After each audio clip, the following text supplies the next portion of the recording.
I couldn't even imagine doing it alone. I probably would have had a nervous breakdown if I tried to do it by myself.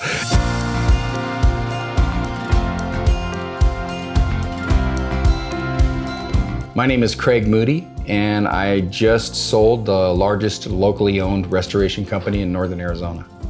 I found out about RBA through another friend of mine.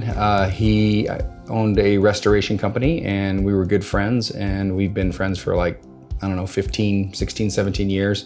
And he had used Gokul and RBA in the previous sale of his business. If you can sell a big dollar number restoration company by yourself, more power to you. But I couldn't do it. And I'm guessing most people that I know in the restoration industry probably couldn't do it either. I can't even imagine trying to find qualified buyers and being able to vet them and weed them out. You're gonna be paying somebody to do that. So, why not do it right? And then how are you gonna get the valuation on your business? This is what these guys do.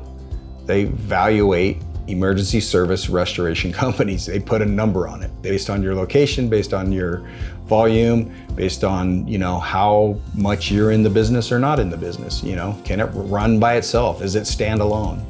So there's a heck of a lot of questions.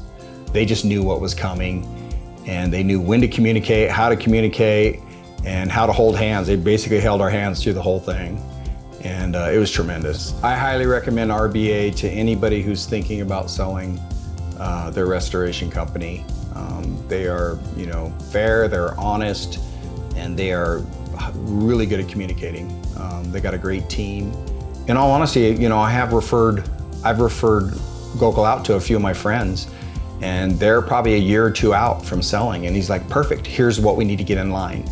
Here's what you need to get together. Here's where you're weak, and here's where you're strong. Here's where I need you to,